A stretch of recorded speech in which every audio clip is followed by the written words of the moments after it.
Bonjour à tous, bonjour de Genève. Donc j'ai le plaisir d'introduire Jasmine Abdulkadir, qui est vraiment une Genevoise.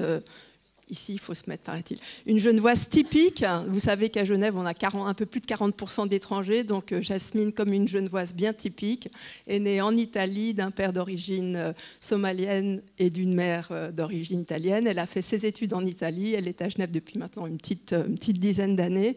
Et au sein des hôpitaux universitaires de Genève, elle a mis sur pied et elle continue à être responsable d'une consultation pour les femmes qui présentent des mutilations génitales féminines. C'est une consultation qui fonctionne extrêmement bien. Par ailleurs, elle est consultante pour l'OMS. Elle a le temps, en tant que gynécologue obstétricienne, de publier la nuit ou de faire des recherches la nuit, le week-end. D'ailleurs, elle s'est levée à 5h30 ce matin pour venir nous voir, mais elle va repartir à 3h30. Donc, il faudra être préparé déjà vos questions et pensez-y parce qu'elle devra repartir assez rapidement.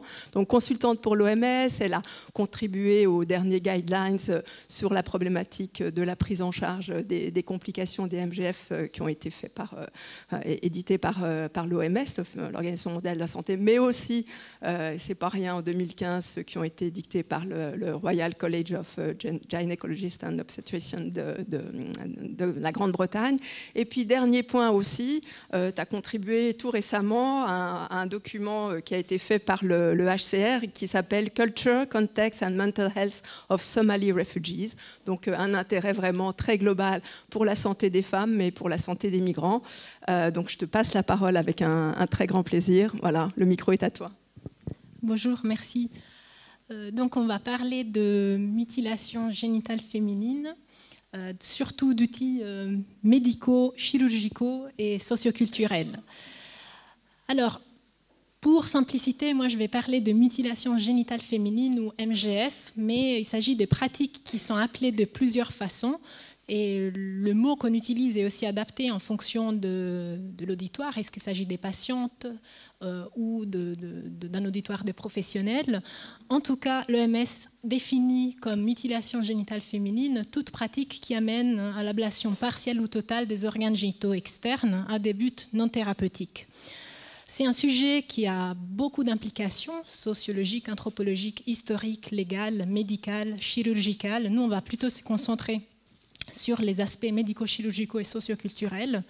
Et la mutilation génitale féminine est désormais un code diagnostique.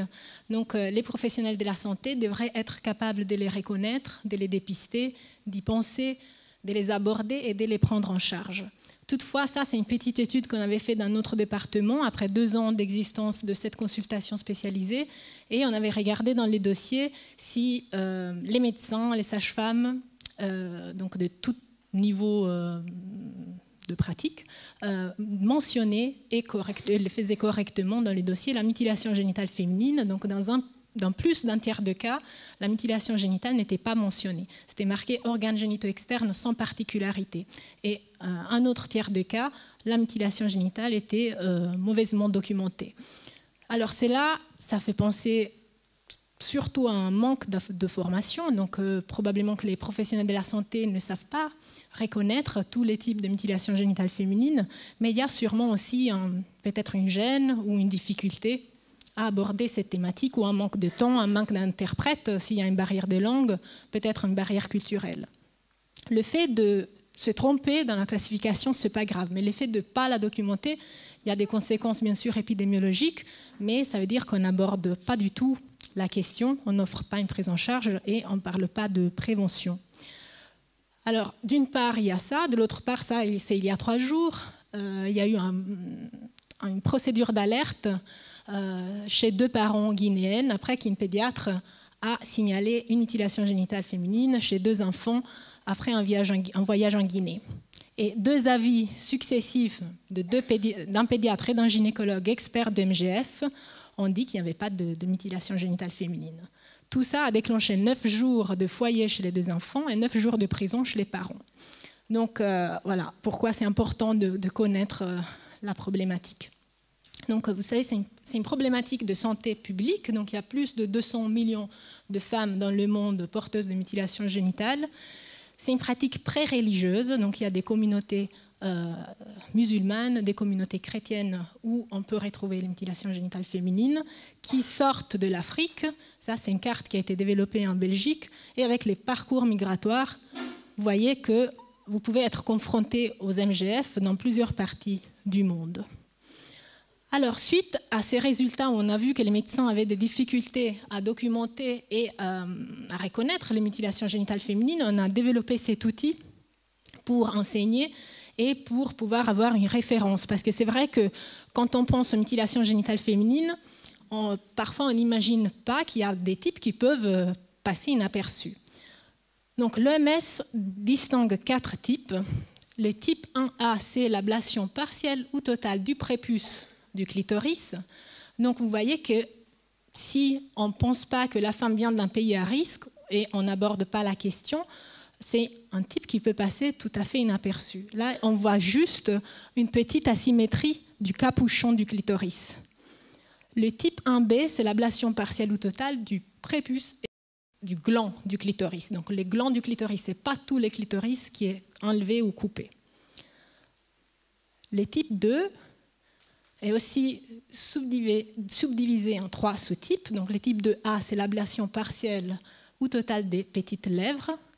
Le type 2B est l'ablation partielle ou totale des petites lèvres et du clitoris, du gland du clitoris. Et le type 2C, c'est l'ablation partielle ou totale des petites lèvres, des grandes lèvres et du gland du clitoris. Donc vous voyez que les conséquences changent en fonction du type. Conséquences anatomiques. Les types 3 et l'infibulation, c'est les rétrécissements de l'orifice vaginal après l'excision ou pas, et les rétrécissements de l'orifice en suturant les petites ou grandes lèvres. 3A, c'est les petites lèvres, les 3B, c'est les grandes lèvres, et on peut retrouver un clitoris intact sous la cicatrice. Donc il n'y a pas toujours une excision du clitoris. Le type 4 inclut tous les autres types. Donc, il y a beaucoup de discussions, par exemple, par rapport aux chirurgies cosmétiques aussi. Est-ce qu'il faudrait les inclure dans ces types 4 ? Pour le moment, ce n'est pas le cas. Mais le type 4 inclut le pricking, le piercing et toute autre manipulation des organes génitaux externes à but non thérapeutique, y compris le stretching des lèvres, qui est une pratique traditionnelle qui existe dans d'autres pays. Alors, les conséquences peuvent être variables. Dans les pays de la diaspora, on est plus confronté à des conséquences à long terme qui peuvent être infectieuses, menstruelles, des complications comme des brides, des kystes, des conséquences obstétricales, génito-urinaires, sexuelles et psychologiques. On parlera de tout ça plus tard. Ce qui est important, c'est que ces conséquences, souvent on entend parler des conséquences d'MGF en général, c'est des conséquences qui changent beaucoup d'une femme à l'autre parce qu'elles sont en fonction déjà du type et des possibles conséquences anatomiques, mais aussi de l'âge au moment du rituel, est-ce qu'il y a des souvenirs ou pas du vécu et de l'expérience de ces rituels, de tout ce qui entoure ces pratiques, et, par exemple tous des mécanismes d'acceptation sociale ou des stigmatisations au pays pour le fait de ne pas être excisé, et une fois qu'on arrive en Europe, pour le fait d'être excisé, par exemple, la conscience ou l'expression d'un éventuel symptôme, et la coexistence, vu qu'il s'agit des populations souvent migrantes qui ont eu des parcours migratoires difficiles ou d'autres types de passés traumatiques, donc la coexistence d'autres événements passés et les contextes psychosociaux où ces femmes vivent. Alors, il est très utile d'avoir des outils socioculturels quand on discute et on prend en charge ces patientes. Par exemple, beaucoup de collègues disent mais comment je pose la question, quel mot je dois utiliser, comment entrer en matière. Le mot mutilation génitale, déjà, il risque de ne pas être compris et en plus, il peut être stigmatisant. Si on regarde les mots originaires qui sont utilisés au pays où ces pratiques sont effectuées, c'est plutôt des mots positifs, par exemple, qui signifient circoncision, réduction, purification. Il n'y a jamais les mots mutilation. Et aussi, nous, dès qu'on pense aux MGF, on pense tout de suite aux implications biologiques, éthiques, légales. On se demande mais pourquoi ça existe toujours, malgré les lois, malgré toutes les campagnes qui sont effectuées. Mais quand on regarde les significats originaires, en fait, il y a beaucoup d'implications sociales. Comme vous le savez, c'est un rituel très important qui garantit à l'enfant, à la petite fille, de devenir une femme reconnue et acceptée, pas seulement dans sa famille, mais dans toute la communauté. Dans certaines ethnies, il n'y a même pas de mot positif pour définir une femme qui n'a pas eu de mutilation génitale féminine. Une femme qui meurt sans avoir eu une excision n'a pas le droit d'être enterrée dans son village, dans certaines ethnies. Dans d'autres endroits, elle n'a pas le droit, par exemple, de cuisiner de la viande qui ensuite est mangée par la famille. Donc c'est l'exclusion totale communautaire. Il y a aussi des implications des genres, c'est-à-dire l'excision rend la fille une femme complète, mariable, en futur fiable à son mari. Et il y a beaucoup de fausses croyances sur les clitoris. C'est-à-dire, on imagine que le clitoris est un organe masculin, par exemple, qui peut grandir, qui peut blesser les maris au moment de l'accouchement, ou l'enfant au moment le mari au moment des rapports et l'enfant au moment de l'accouchement. Ou qui est un organe qui peut être stimulé même en marchant et rendre une femme hypersexuelle et incapable de rester sexuellement calme. Donc il y a beaucoup de fausses croyances derrière cet organe. Et surtout, par exemple, dans les types 3, donc dans l'infibulation, il y a des implications esthétiques, c'est-à-dire les organes infibulés sont considérés comme plus beaux, plus sexy, plus appréciés par le mari. Voilà. Donc ça, c'est par exemple une bande dessinée qui a été utilisée pour des campagnes de prévention où il y a deux filles qui discutent ensemble. Une de deux se demande pourquoi ces deux gens-là n'ont pas mangé le repas qu'elle a préparé. Et l'autre lui répond parce que tu l'as cuisiné, mais tu es sale. Et elle se demande pourquoi. Moi, je me suis douchée quand je suis rentrée de la plage. Et l'autre lui explique c'est parce que tu n'as pas été excisée. Donc ça, c'est juste pour expliquer pourquoi ces pratiques continuent à exister. Alors, les outils socioculturels sont aussi utiles, par exemple, dans les cas de demande de réfermeture. Alors, il peut y avoir des patientes qui, après l'accouchement, demandent d'avoir une réfermeture de l'infibulation.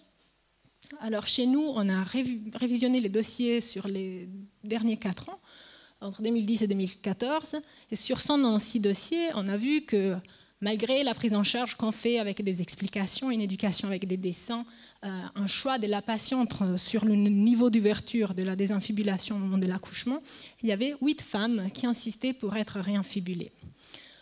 C'était toutes des femmes de l'Afrique de l'Est, donc de Soudan, Somalie, Érythrée, plutôt des femmes un peu plus isolées qui parlaient peu français. Et il y en avait une qui avait déjà voyagé au Soudan pour avoir une réfermeture. Alors, on se demande pourquoi une femme demande à être réinfibulée après un accouchement. Alors, il peut y avoir un sentiment d'impureté, il peut y avoir une peur de rejet par la communauté ou le mari. On peut penser qu'au pays, c'est comme ça. Donc, le fait de laisser ouvert, c'est une pratique étrangère et contraire aux traditions et aux valeurs. Et il y a, comme je disais, des implications esthétiques. L'effet parfois de voir la muqueuse rouge est considéré comme pas joli. Il peut y avoir des craintes liées à des fausses croyances. Par exemple, il y a une fausse croyance qui existe, pas partout, mais dans certaines communautés, que quand on tombe enceinte, les organes ne sont pas infibulés. Si on saute, l'enfant peut tomber, par exemple. Et voilà, c'est simplement pour retrouver ce qui est considéré normal. Alors, ce qui est important, c'est d'accompagner la patiente, donc de suivre les recommandations médicales. Déjà, le fait de faire une désinfibulation, la patiente peut choisir si elle souhaite une désinfibulation partielle ou totale, c'est-à-dire si elle souhaite qu'on ouvre la cicatrice jusqu'au clitoris ou jusqu'au méa urinaire. Alors, la chirurgie, elle est simple, mais le changement est complexe. Déjà, même si on peut résoudre toutes les complications urogynécologiques, obstétricales, psychosexuelles, comme je disais, c'est un changement culturel, physiologique de l'image corporelle qui peut être compliqué. Et donc, si pour nous, on va faire une promotion de santé, pour nous, les organes vont être plus beaux, plus physiologiques, on va améliorer des éventuelles complications obstétricales, la sexualité du couple, la miction, etc. Pour la femme, ça peut être tout le contraire. Et surtout, il peut y aussi avoir des craintes par rapport à la virginité. Donc tout ça, il est important de l'expliquer avant la chirurgie et après. Donc si une femme insiste pour une réinfibulation, c'est qu'on fait en Suisse, même si la loi n'est pas claire. Donc en Suisse, ce n'est pas comme dans d'autres pays comme en Angleterre, où il y a une loi claire qui interdit la réinfibulation après l'accouchement. En Suisse, il y a des recommandations médicales nationales et internationales claires, mais il n'y a pas de loi spécifique sur la réinfibulation. Donc, on utilise toujours des interprètes certifiés acceptés par la patiente. On essaie d'inclure le partenaire parce que souvent la femme a de fausses croyances sur son mari qui ne sont pas du tout vraies une fois qu'on laisse discuter entre eux le couple. On explore les éventuelles croyances, les craintes, les mythes sur les organes désinfibulés ou sans mutilation génitale féminine. On offre vraiment une information, mais qui est à long terme, parce que ce n'est pas en 30 minutes qu'on va faire un changement culturel de l'image corporelle. On clarifie les avantages de la désinfibulation et on respecte toujours le niveau d'ouverture souhaité par la patiente. Et on essaye de faire une rééducation du périnée après l'accouchement, accompagnée par une promotion de santé globale de la patiente, la contraception. Ça, c'est la mutilation génitale féminine est juste une porte d'entrée après pour prendre en charge plein d'autres choses comme le dépistage du cancer du col, la contraception, etc. Alors, par rapport aux outils médicaux, il y a des patientes qui n'ont pas de plaintes. Donc, à l'anamnèse, elles n'ont pas de plaintes, elles sont satisfaites de leur image corporelle. Dans ces cas-là, après une anamnèse respectueuse et attentive, il ne faut pas induire une plainte, victimiser la patiente.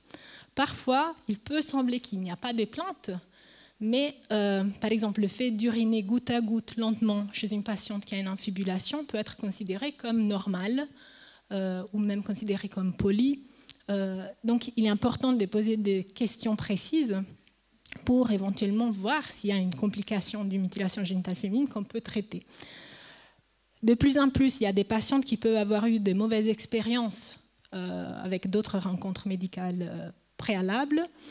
Et aussi, de plus en plus, il y a de jeunes générations qui ont une mutilation génitale féminine au pays, mais qui grandissent dans un contexte de la diaspora et qui se posent beaucoup de questions. Donc chez nous, en ce moment, on a environ 30% de patientes qui viennent, même en absence des symptômes, mais pour poser des questions sur le type d'excision qu'elles ont, qu'est-ce qu'elles doivent s'attendre par rapport à la sexualité, est-ce qu'elles sont, entre guillemets, normales. Tout ça est probablement dû au changement, on parlait tout à l'heure de l'acculturation, donc il y a un changement des facteurs socioculturels, relationnels, cognitifs. Tout change, en fait. Tout ce qu'on a vu qui était positif devient négatif.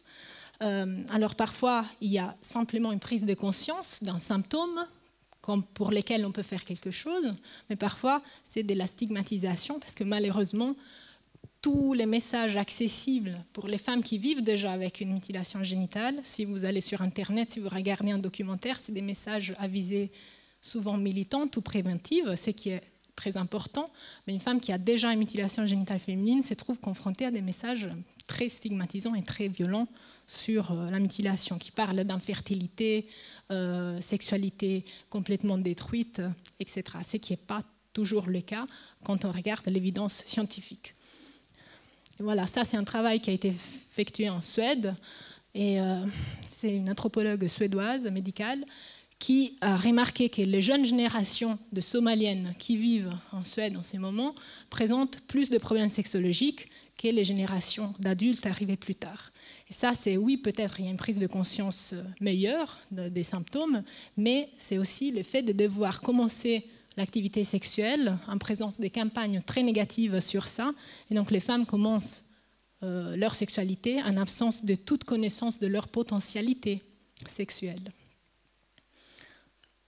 Par rapport aux conséquences, donc aussi, il y a beaucoup de traitements qu'on peut proposer pour résoudre les éventuelles complications qui sont surtout liées au type 3, c'est-à-dire à l'infibulation.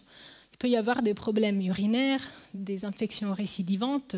Donc la désinfibulation est vraiment une promotion de santé chez ces patientes. Par rapport aux kystes aussi vulvaires, par exemple, on peut les enlever. Ça, il y a peu d'études, mais ça, c'est aussi l'expérience que nous avons. Souvent, c'est des kystes, par exemple, sur le clitoris. Et quand on enlève le kyste, les patientes peuvent signaler une diminution de la sexualité. En effet, c'est simplement parce que le kyste, pendant les rapports, appuie sur le clitoris, le moignon du clitoris derrière la cicatrice, et facilite l'orgasme. Donc, par exemple, là aussi, il est très important d'expliquer au couple et à la patiente où le clitoris se trouve derrière la cicatrice. Une complication qui semble rare, mais qui est probablement plus fréquente, c'est les névromes du clitoris. Les névromes, c'est une prolifération de fibres nerveuses quand elles sont coupées. Ça peut être asymptomatique ou ça peut être extrêmement douloureux. Et dans ces cas-là, là aussi, on peut faire un traitement chirurgical. Partout, on lit que l'infertilité peut être liée aux mutilations génitales. Il n'y a pas d'évidence conclusive par rapport à ça. C'est objet de débats et surtout, ça peut être multifactoriel. S'il s'agit d'une patiente qui a des infections récidivantes, qui a des difficultés sexuelles, alors c'est là qu'il faut se concentrer pour prendre en charge les différents facteurs comme toute autre patiente qui consulte pour une infertilité. Par rapport aux complications obstétricales aussi, la majorité des complications, c'est-à-dire des pertes sanguines augmentées ou des déchirures, voire des déchirures graves comme des 3e degrés ou des épisiotomies, tout ça c'est reporté associé aux mutilations génitales. Le problème, c'est que la majorité des études ont mis ensemble tous les types de mutilations génitales. Donc vous avez vu, dans les différents types, le type 1 n'est pas du tout la même chose qu'un type 3. Et aussi, il y a eu beaucoup d'études, par exemple pour la césarienne, ça a été vu qu'il y a plus de risques de césarienne chez ces patientes, souvent, mais c'est des études qui ont été effectuées par exemple, dans des pays où il y avait peu de formation des médecins, et quand on va regarder les indications de césarienne, on voit que c'est des indications inappropriées souvent, parce qu'on pouvait moins bien examiner, on partait plus vite en césarienne, donc là aussi c'est multifactoriel. Et quand il y a des équipes, ça a été vu en Suède, en Angleterre, dans notre département aussi, quand il y a une attention et une formation sur les mutilations génitales, on voit qu'en faisant une désinfibulation, en dépistant la mutilation génitale, tous ces risques, sauf l'épisiotomie, qui reste plus élevée, peuvent être contrôlés. Alors, grand sujet de débat, c'est par rapport à la fonction psychosexuelle de ces patientes. Il y a beaucoup d'études qui montrent qu'il y a plus de dyspareunie, moins d'orgasme, moins de désir, moins de lubrification. C'est une évidence qui est pauvre et de mauvaise qualité, parce que là aussi, on a mélangé tous les types différents et souvent, on n'a pas mesuré plein de facteurs qui influencent la fonction sexuelle féminine. Alors, il est clair que quand il y a une mutilation génitale de type 3 avec des douleurs lors des rapports, il faut proposer une désinfibulation. Mais malheureusement, il n'y a pas beaucoup d'études qui ont regardé, qui ont évalué la thérapie psychosexuelle chez ces patientes et leurs partenaires.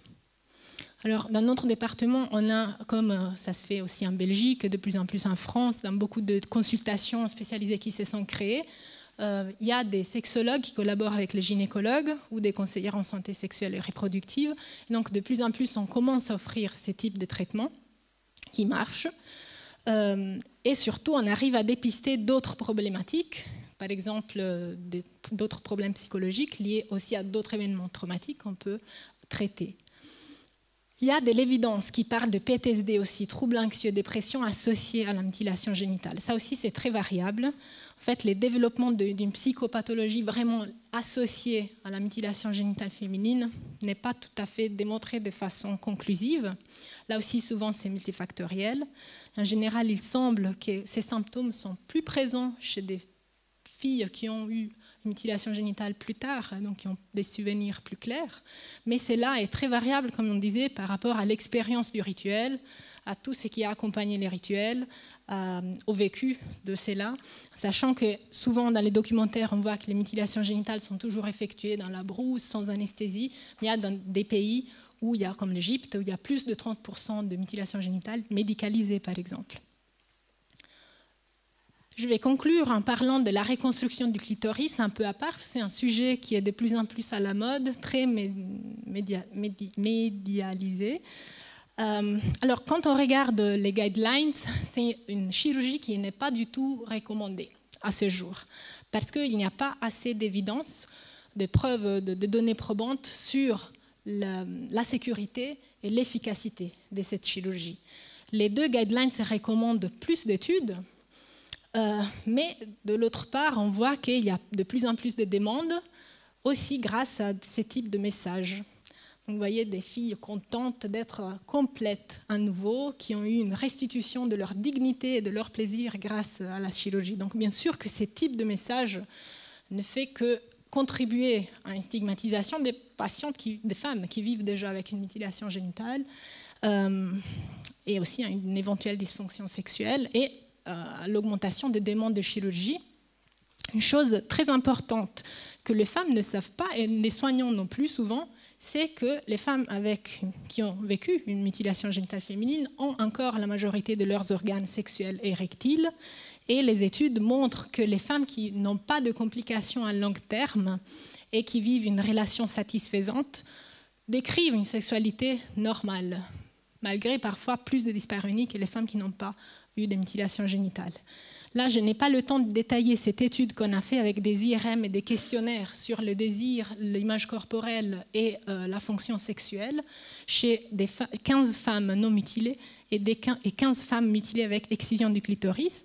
Et en fait, à l'IRM, on a calculé les volumes du clitoris et des bulbes, qui sont d'autres structures érectiles responsables du plaisir sexuel chez la femme. Et on a fait des reconstructions 3D du clitoris et des bulbes. Donc les clitoris, vous le savez, il est constitué par un gland, un corps et des crurats. Et les bulbes, c'est d'autres structures érectiles. Quand on compare les reconstructions 3D chez les 3 femmes non mutilées et les 3 femmes avec une mutilation génitale, on voit très bien que la partie qui a été coupée est les glands du clitoris. Donc tout le reste de l'organe est présent. Et c'est pour ça que la reconstruction du clitoris est possible. On l'appelle comme ça, mais en réalité, c'est une réexposition du clitoris après avoir enlevé la cicatrice cutanée et périclitoridienne. L'évidence est très pauvre. Il y a très peu d'études sur des petits échantillons. C'est toujours des études effectuées que dans un centre, jamais multicentrique. Ce qu'on sait, c'est que le taux de complications est plutôt élevé. Il va de 5 jusqu'à 40% selon les séries. C'est plutôt des complications mineures comme les infections, des hématomes, des lâchages des sutures. Et la plus grande série qui a été effectuée en France, où on a opéré presque 3000 femmes et on a revu une année plus tard environ 840 patientes, la moitié de ces patientes décrivaient une meilleure sexualité, une meilleure image corporelle. Mais il y en avait 12 sur 53 qui décrivaient une fonction sexuelle normale avant la chirurgie, qui décrivaient une sexualité péjorée. Ce qui est très intéressant, c'est que jusqu'à 100% des patientes demandaient la chirurgie pour des questions identitaires, donc pour se sentir plus femme, normale, complète, et pas nécessairement pour améliorer des douleurs ou la fonction sexuelle. Les évaluations ont été faites presque toujours avec des questionnaires qui n'étaient pas validés dans cette population ou pas validés du tout. L'aspect esthétique a été effectué majoritairement par les chirurgiens. Il n'y avait jamais de groupe de contrôle. Il n'y avait pas d'informations sur la prise en charge et le bien-être multidisciplinaire. Le suivi était à long terme. Il y avait une perte importante de suivi. Et surtout, les femmes non opérées n'étaient pas suivies à long terme. Ça, c'est une autre équipe française qui a regardé, nous on a exactement la même expérience, quand avant la chirurgie, on propose une éducation sur l'anatomie, sur la physiologie féminine, sur la sexualité féminine, on dépiste d'autres événements traumatiques passés et on offre une prise en charge multidisciplinaire. Finalement, on arrive à opérer que la minorité des patientes. Dans notre cas, c'est surtout les patientes qui ont des douleurs clitoridiennes. C'est une chirurgie avec un post-opératoire assez douloureux. Là, on a eu, par exemple, récemment un cas de récurrence d'un ancien syndrome de stress post-traumatique sur des douleurs post-opératoires.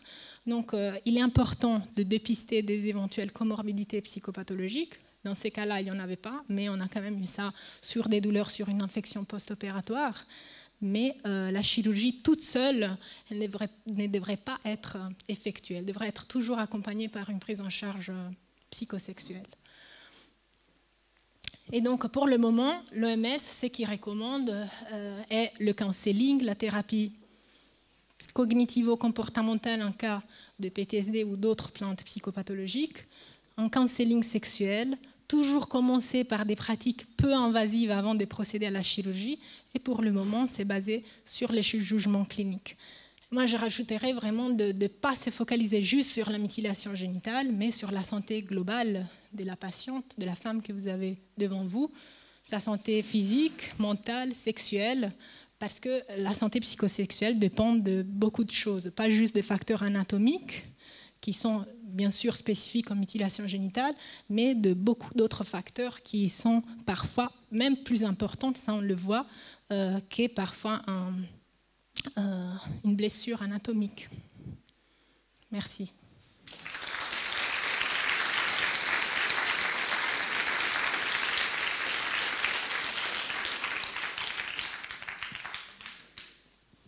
Merci beaucoup, Yasmine.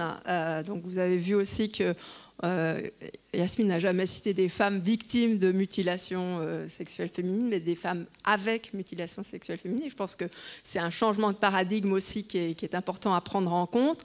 Place aux questions pendant 10 minutes. Ceux qui en auront encore, et les 10 minutes seront passées. Dans un mois à peu près, il y a un colloque aussi ici à Bruxelles sur ce thème-là. Yasmine reviendra, donc...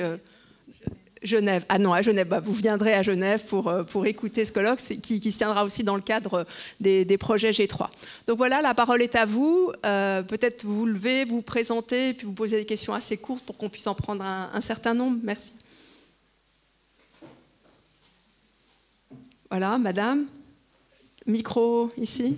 Vous levez la main pour qu'il vous voie. Voilà, à votre gauche.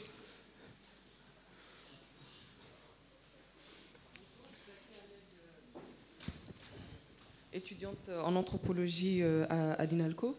Donc, vous venez de dire que Jasmine, c'est bien ça? Oui. A enlevé le mot victime pour remplacer par avec. Est-ce que, en enlevant un terme, là, pour le coup, victime, est-ce qu'on ne... Comment dire n'enlève pas une notion, un concept pour aussi parler des rapports sociaux de sexe dans certaines sociétés et qui sont violentes pour les femmes. Donc, Alors moi, quand je parle, je dis avec, mais c'est très variable en fait. Même les femmes, quand elles viennent en consultation, il y a des femmes qui vont utiliser un mot plutôt traditionnel et des femmes qui parlent d'emblée de mutilation génitale féminine. Je pense que c'est variable. Il y a des gens qui préfèrent parler de survivor, des gens qui préfèrent parler des victimes, des gens qui préfèrent parler de femmes avec mutilation génitale.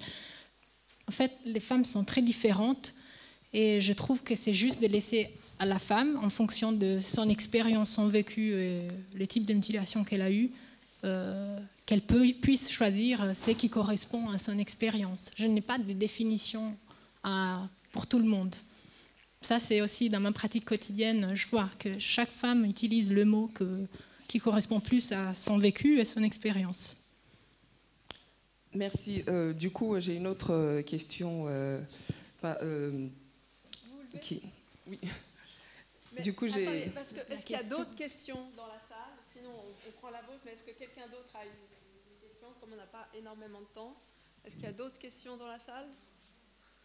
C'est pas le cas, donc on vous relaisse le micro. Merci. Il y en aura une deuxième ici. Alors attendez, on va peut-être passer la parole à madame, et puis comme on n'a pas énormément de temps pour ces questions, je pense que c'est important.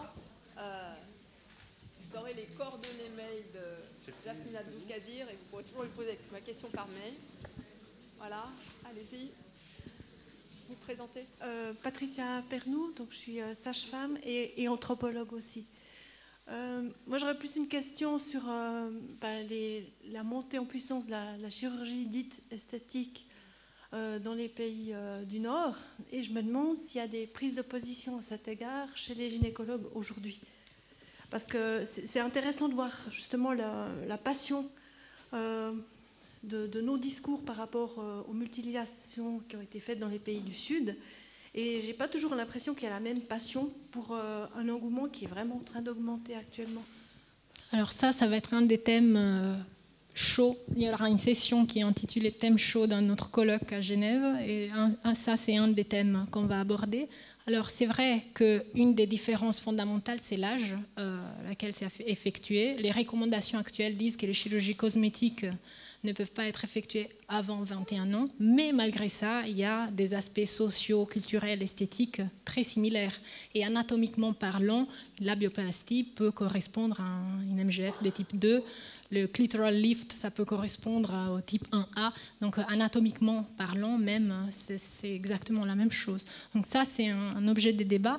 Jusqu'à maintenant, ça a toujours été gardé un peu séparé l'un de l'autre pour éviter des discussions qui peuvent être difficiles. Légalement aussi, qu'est-ce qu'on fait un chirurgien plasticien qui reçoit une jeune femme érythréenne de 20 ans qui demande une réduction de ses lèvres? Est-ce qu'on peut le faire ou pas? Est-ce que c'est illégal ou pas? Donc ça, c'est un gap. Où du point de vue légal, médical, culturel, les chercheurs doivent se mettre ensemble pour essayer de trouver des recommandations communes et claires.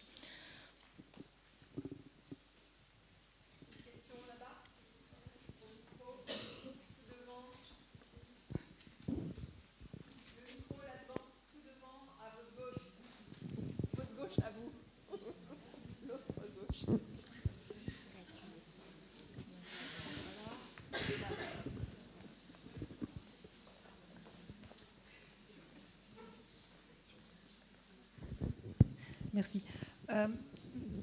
Tout d'abord, merci pour votre présentation qui était très intéressante. Moi-même, je suis sage-femme. Mais je voulais en fait vous poser une question, ou peut-être corriger, je ne sais pas. Vous parliez tout à l'heure que c'est une pratique musulmane. Or que... Je dis que c'est une pratique pré-religieuse qui existe dans des communautés chrétiennes, musulmanes. Nous, chez nous, on a... J'ai mal compris alors. 50% de nos patientes viennent plutôt d'Érythrée, elles sont coptes, par exemple. Okay, je dis le contraire. Parce que, ok, c'est ça. Alors j'ai mal compris, excusez-moi. C'était ça ma question en fait. Si c'était culturel ou religieux. Mais, ok, on est d'accord. Merci.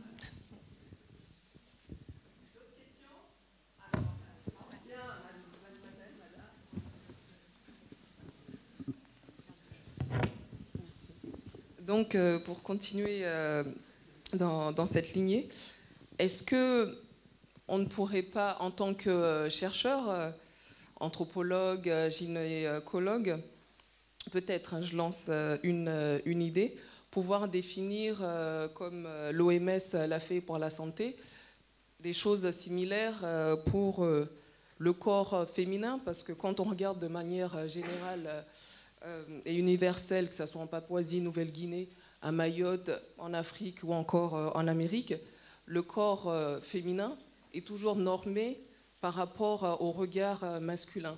Donc que ce soit l'infibulation, l'excision ou d'autres. À Mayotte, c'est surtout la virginité et des techniques de lavage vaginaux.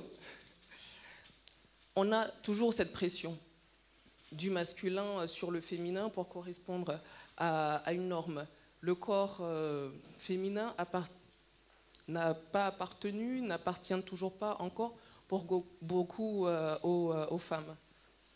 C'était aussi pour soulever cette question de domination masculine et de rapport de sexe. Voilà, merci. Ouais. Et juste un commentaire, je l'étends. Ouais, ouais. Et c'est aussi, je pense, du point de vue des soignants, il y a un manque parmi toutes les femmes de connaissances sur leur santé. Et sur leur corps aussi. Sur leur corps, voilà. Là, cette reconstruction 3D du clitoris a été et par les femmes venant des pays à haute prévalence des mutilations génitales et parmi les femmes suisses, françaises et autres. Donc il y a un manque de connaissances, il y a plus de connaissances sur comment c'est joli, etc., mais pas sur la santé anatomique, physiologique, sexuelle. Ça, c'est un manque général. Pas que dans les communautés où les mutilations génitales existent et où il y a beaucoup de fausses croyances, parce qu'il y a beaucoup de fausses croyances aussi parmi nos latitudes. Oui, et pour aller dans votre sens, on enlève cette connaissance aux femmes elles-mêmes, quelles que soient les sociétés et les époques. Et je pense que c'est aussi un travail d'éducation, d'instruction, d'apprendre aux femmes à connaître leur corps de manière générale en dehors des mutilations. On aura peut-être le temps d'aborder ça dans les sessions parallèles, cette problématique, parce que dans un certain nombre de sessions parallèles, cette question-là va être abordée. Est-ce qu'il y a d'autres questions pour Yasmine Abdulkadir? Non. Bah, si ce n'est pas le cas, on commence la pause. Peut-être que je pense que Judith va nous donner 2-3 infos pratiques pour on a posé déjà. Merci encore. Peut-être des infos pratiques sur où se situent les ateliers. Hein? Donc je pense qu'il y a une petite diapo qui va arriver. Voilà, c'est juste un petit intermède pratique. Donc là maintenant on commence la pause. Vous avez une demi-heure de pause. Donc une pause café.